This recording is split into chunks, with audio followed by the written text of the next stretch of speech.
31 ডিসেম্বৰ তাৰিখে তিনিচুকীয়া বাণিজ্য মহাবিদ্যালয়ত 1 জানুৱাৰীত গছপুলি প্ৰতিপালন দিৱসৰ লগত সংগতি ৰাখি ভাষাৰ ওজা হেমচন্দ্ৰ বৰুৱা সোঁৱৰণি বৰ্ষজোৰা গছপুলি ৰোপণ বিতৰণ আৰু প্ৰতিপালন কাৰ্যসূচীৰ অন্তৰ্গত ঔষধি গুণসম্পন্ন বনপিঠা গছপুলি ৰোপণ কৰা হয়। গছপুলি ৰোপণ কৰে মহাবিদ্যালয়ৰ অধ্যক্ষ চৈতন্য বৰাই। গছপুলি ৰোপণ কাৰ্যসূচীত উপস্থিত থাকে পৰিৱেশ সুৰক্ষা সমিতিৰ কেন্দ্ৰীয় সভাপতি ঋতুৰাজ বৰুৱা, কেন্দ্ৰীয় কাৰ্যকৰী সভাপতি দিগন্ত ভট্ট, কেন্দ্ৰীয় সহকাৰী সম্পাদক অপূৰ্ব দাস, জিলা সভাপতি জীৱন দত্ত, জিলা কাৰ্যকৰী সভাপতি ফিৰোজ বৰুৱা, জিলা উপসভাপতি ক্ৰমে বিচিত্ৰ বৰঠাকুৰ, কিশোৰ শ্বাহ, জিলা সম্পাদক ফটিক মৰাণ, জিলা প্ৰতিপালন সম্পাদক চন্দ্ৰশেখৰ চাহানী আৰু মহাবিদ্যালয়ৰ কৰ্মচাৰী আৰু ছাত্ৰ ছাত্ৰী উপস্থিত থাকে। উল্লেখযোগ্য যে আগন্তুক 1 জানুৱাৰীত গছপুলি প্ৰতিপালন দিৱসত তিনিচুকীয়া বিধানসভা সমষ্টিৰ বিধায়ক তথা খাদ্য আৰু অসামৰিক যোগান নিগমৰ অধ্যক্ষ সঞ্জয় কিষাণ মুখ্য অতিথি হিচাপে উপস্থিত থাকিব।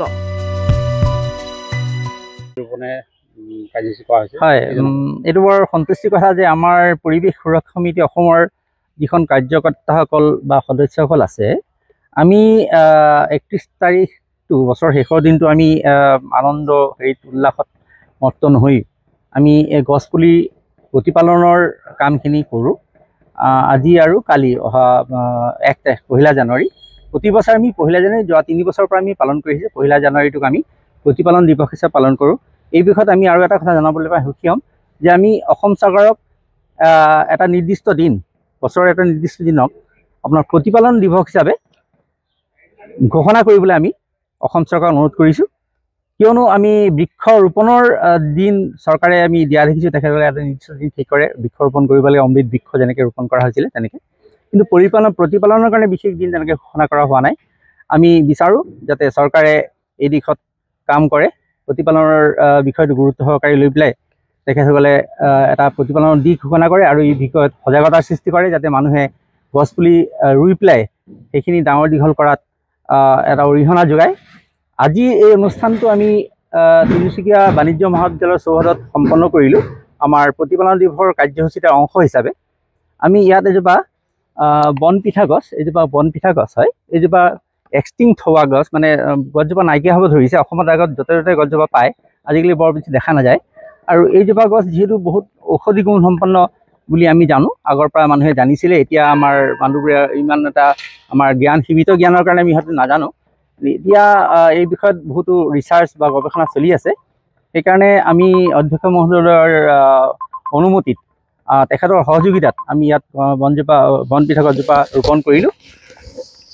এই ৰোপণৰ পাছত আমি আশাবাদী যে এইজোপা গছ ইয়াত ডাঙৰ দীঘল হ'ব, কিয়নো অধ্যক্ষ মহোদয়ে ইয়াত আমি যিমান গছপুলি আগত লগাইছিলোঁ সেইখিনি গছ বা তেখেতসকলে নিজে বহুত গছপুলি ইয়াত লগাইছে, সেই গছপুলিবোৰ ডাঙৰ দীঘল কৰাত তেখেতসকলে সঠিকভাৱে পদক্ষেপ হাতত লৈছিলে আৰু গছপুলিবোৰ ডাঙৰো হৈছে।